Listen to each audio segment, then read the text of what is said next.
we're back. And this is, you know what?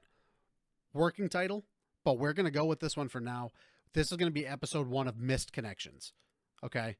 So, everything that we might have missed from previous episodes of the podcast, a topic that we just didn't have the time to get to, you know? Mm-hmm. We're going to discuss it real quick right now. We're going to give you a quick 1-2, bang, bang, and we're just going to go right through it real quick. So, a topic that we missed from last week because we had a star-studded event last week. Star-studded event. Yeah, and not another gaming podcast. Check out that previous episode. But topic that we missed last week. Marvel's Avengers has a paid battle pass for every single superhero post-launch. What does that mean?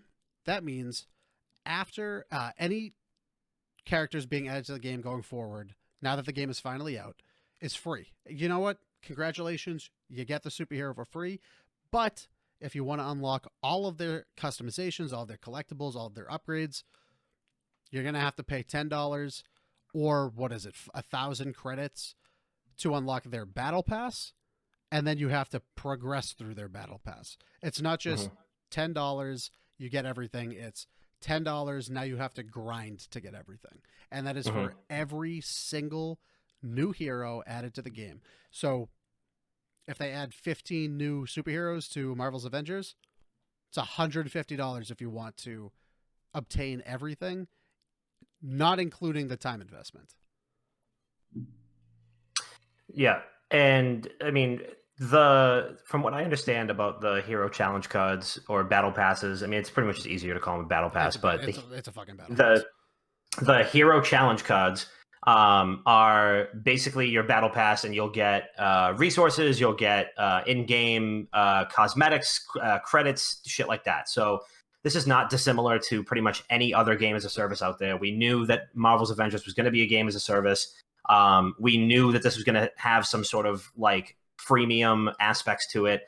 And the thing that's really different about this, because Destiny 2 has this, and you know, I go back and forth all the time about the way Destiny 2 does it. And, you know, to me, I feel like an individual emote being like $5 if you wanted to just buy the credits for it is fucking ridiculous. Granted, you can get that currency in the game, but it's drip fed to you. So you get just enough that you're like, oh, I feel like I'm actually getting somewhere. And then something drops and it's like 35,000 credits. And you're like, what? No. So like at first glance for me, obviously this was an awful look, and it's just like, fuck, of course they have a battle pass. Again, should have saw this coming. No, they don't have a battle pass. They have potentially infinite battle passes. Right. An infinity war of battle passes, exactly, if you will. So they do have cosmetic items that are all in the game. You do get the credits in the game. I don't know anybody like close to me that has played the game long enough to give me an accurate description of how quickly you get these credits. And all of the characters that are in the game have their own battle pass as well. All the launch characters have it for free, which is nice. Granted, they could have easily turned around and said, hey, it's $5 to $10 per additional character, you know, and you get X amount of emotes or whatever with it. But they chose to kind of flip it on its head and go, we're going to give you this for free. And then if you want to do the extra shit, you can, but it's going to cost money.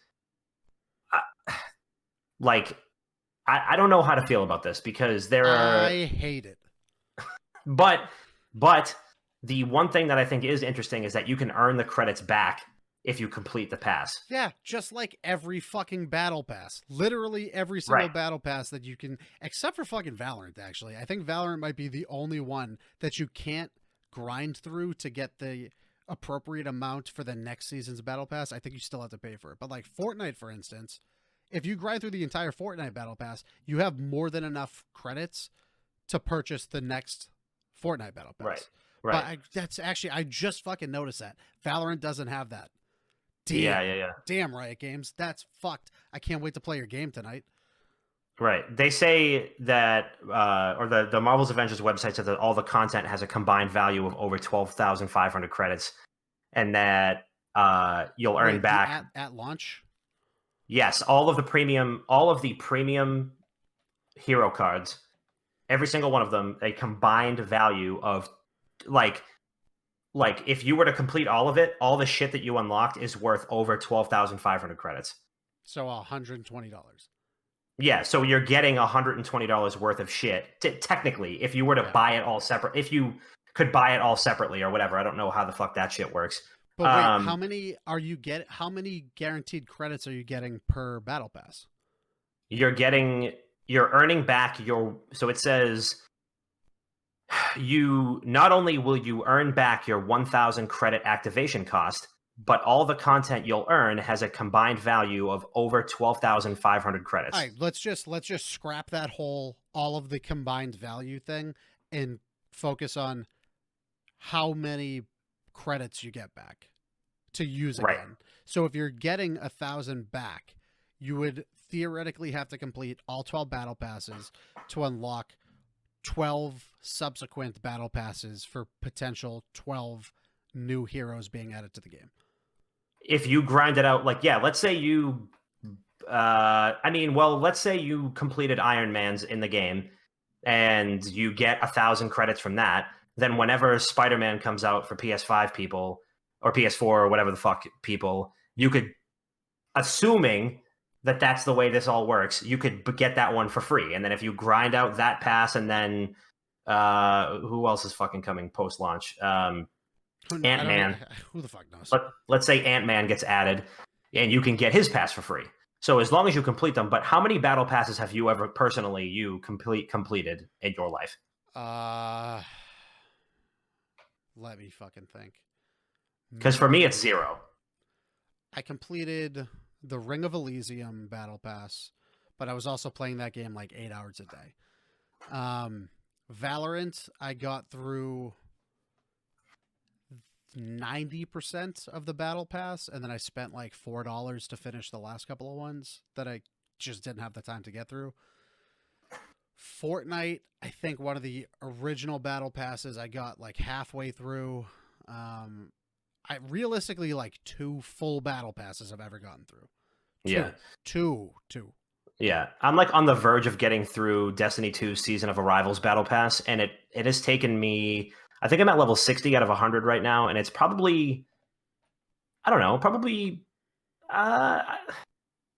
so it's the same amount. It's 1,000 like experience points per level. It doesn't change. It's not like 1,000 the first level, 2,000 the next level, and then by the time you get, you know what I mean? It's all the same kind of static leveling pace. So that feels good. So it feels like it's only like an hour and a half to get to like one level. So you figure like you put in, let's say it's an hour. That's still about 100 hours of gameplay that you need to put in to get your money's worth out of it. Yeah. And granted, I don't expect everybody to buy every hero. For one, I've playing Marvel Ultimate Alliance on Switch, and there's like 90 characters just off the rip at launch, and then there's one expansion pass which I think is like $15, and you get all the Fantastic Four and then a couple other skins and shit. But otherwise, everything is free in that game, so I don't know what the fuck got lost in translation here. Everything else is free. All the skins are free in that game. It's just you have to go grind to get them. So you should just go play that game. But like for the person who really likes Ant-Man, for example, I don't think this is the worst thing that could possibly happen to this game. I think for the collector who's like, I need to do every fucking, for people who will play this, like some of the people that I know that play Destiny 2 the most, they play it like it is their hobby game. Like for the people who play this game, the way they play WoW, the way they play Elder Scrolls Online, for the people who grind out their Warzone battle passes, this isn't that much worse than what's already out there. And it's not like they're going to drop 9 characters at a time. They're probably going to drop 1 character every 3 months. What we need is an in-game time assessment to determine how long it takes to actually complete a single battle pass. So if you take a game like For Honor, for example, when that game came out, it was like 628 in-game days to unlock literally Jesus. every single fucking person, like some wild ridiculous number, like amount of time to unlock everybody, and that's why that game failed so hard. But then it came back with a different model. Yeah. So yeah, we would have to see. I don't like it. Like I personally, I don't like it.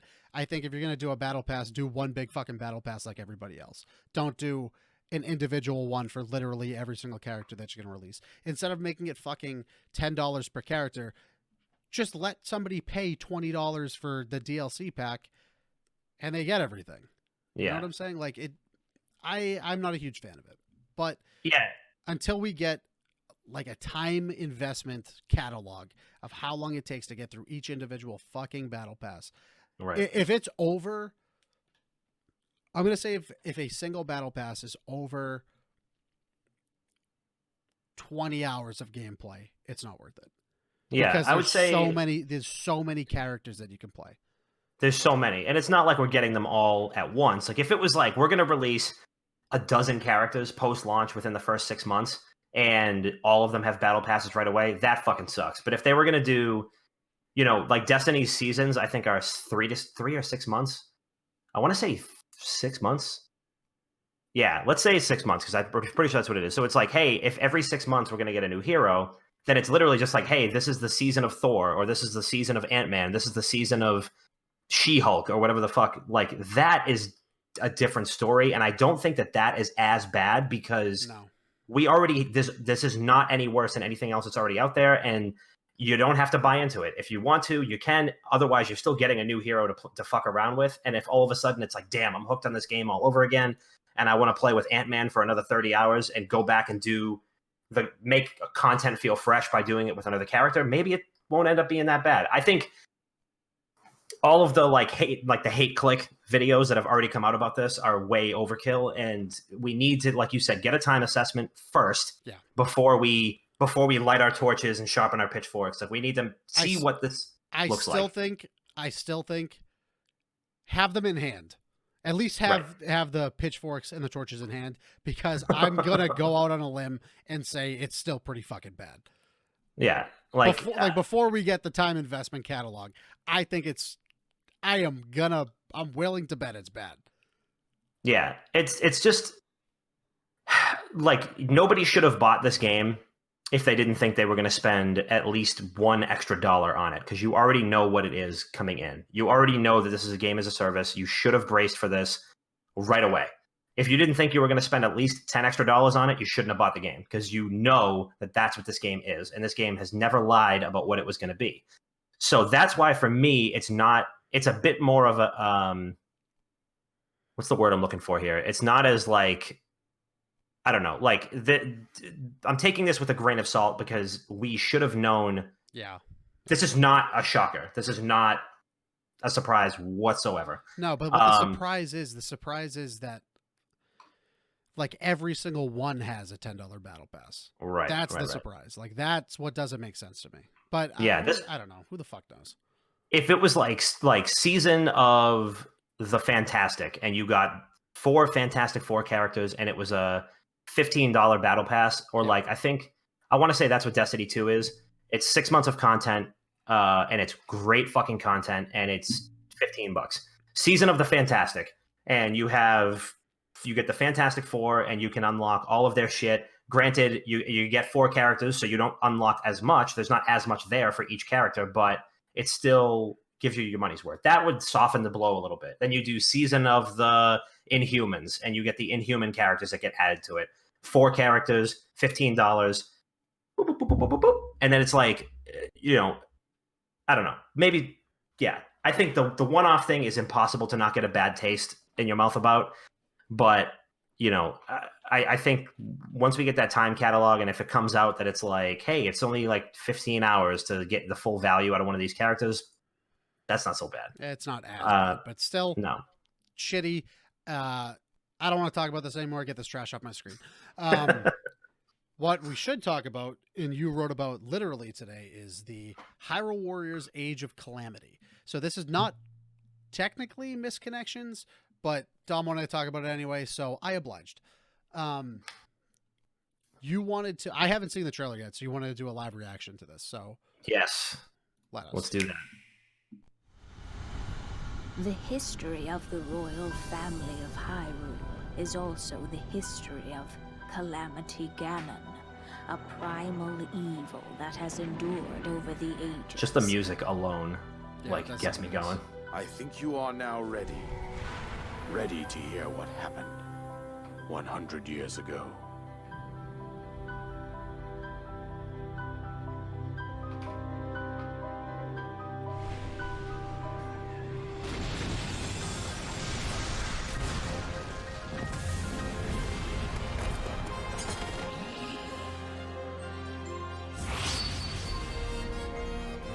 Fucking badass.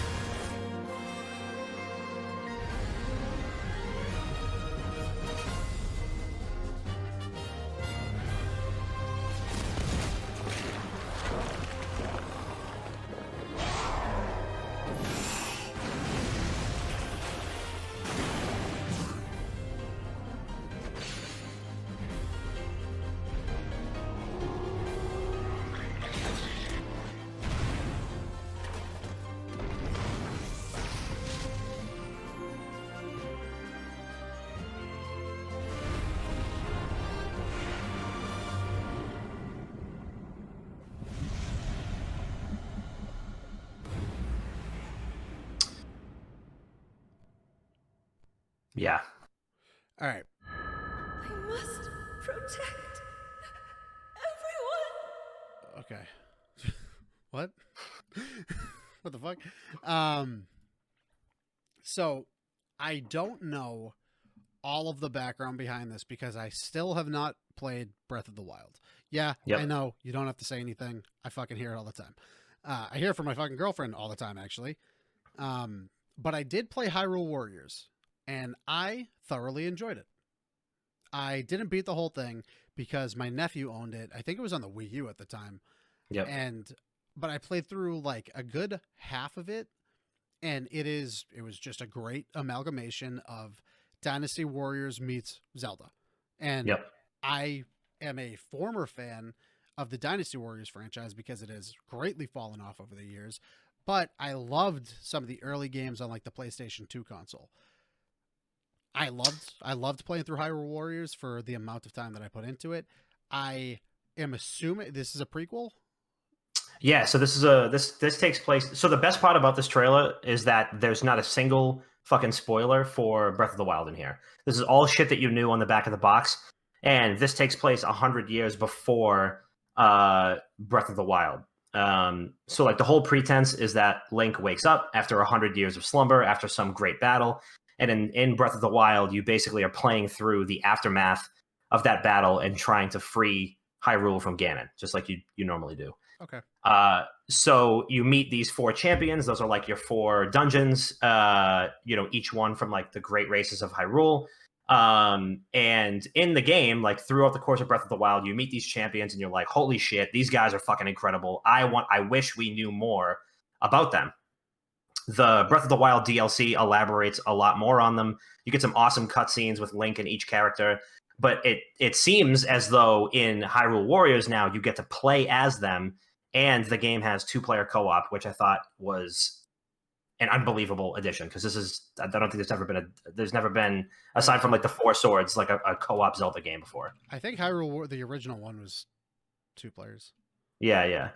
But like from my understanding was that the original Hyrule Warriors didn't have like a set story. It was just like big battles and you could just pick a random Zelda character and go hack and slash. This has there's dozens.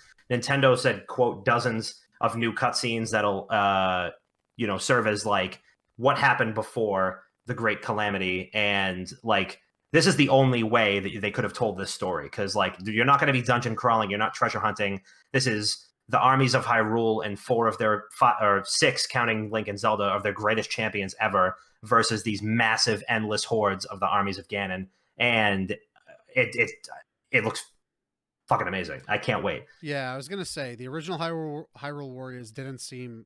I mean, I also played this like 7 years ago. It didn't seem to have much of a cohesive story overarching throughout the campaigns that you took place in. It followed a traditional route of, Dynasty Warriors. You go out into the battlefield, you get a tiny little weird cutscene about like the boss in the area. Yep. You fight your way through it. You fight your way through the objectives. You get to another small cutscene with the boss, and then you button mash for. I mean, you button mash the whole fucking time. But still. Yeah, but I mean, it was fun for what it was. But I like that they're adding more narrative behind it, and especially if you're getting a prequel to arguably one of the greatest games to come out this generation. Like, people are clearly asking for more backstory. Yeah, I think it makes a lot of sense. I mean, I still need to play fucking Breath of the Wild, but it's never going to happen because I don't have 200 fucking hours to just give away. Yeah, Breath of the Wild was instantly one of my favorite games of all time. I cried like several times during that game. I will go play it again tonight and cry. Honestly, like just hearing the orchestra suite being brought back in this trailer made my like skin like crawl. I was like, it does that to me. I was never a huge Dynasty Warriors guy, just because like the mythology and stuff just like kind of like never really grabbed me, and I wasn't like hugely like just a big hack and slash fan. But and that's why I never played the original Hyrule Warriors. But the fact that this has a concurrent story that will, basically serve as a prequel to Breath of the Wild and keep us all hyped up for whatever the Breath of the Wild sequel is, which we still don't really know much about, is incredible. And this is huge from Nintendo to leverage the Koei Tecmo team to keep us on the hook in this era of Zelda without like sapping the energy from the Breath of the Wild team while they do their thing. Yeah. So yeah, I mean, all in all, like the fact that we have potentially two. I mean, we were under the impression that we would get Breath of the Wild 2 this year, but I don't think that's actually happening. I don't think that's gonna happen, no way. But like the fact that we might get like two huge Zelda games within like 6 months at the least would be amazing. And yeah, I mean, all in all, I just feel like if you're the fact that it has the same like soundtrack, the same art style, like the same story, like this is just, I mean, I just can't wait. I just really can't wait. Yeah, it looks good. I mean, if I ever get around to finally beating Breath of the Wild, I will look further into Hyrule Warriors Age of Calamity. When is this expected to? November 20th? November 20th. Yeah. Oh, just in time for the new next generation of consoles that potentially nobody's going to fucking buy. That's right.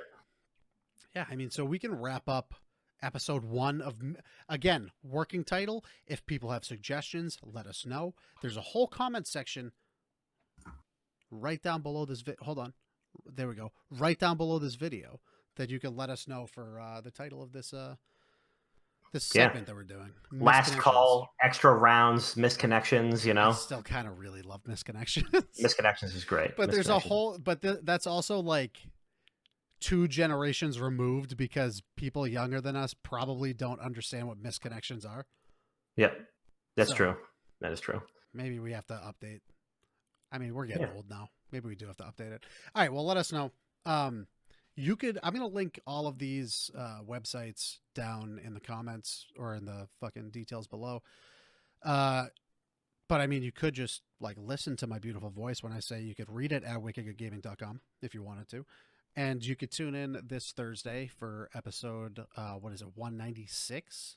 197 of Not Another Gaming Podcast. And then stay tuned potentially for next week in case we have more misconnections. And yeah, we'll see you then. We'll see you.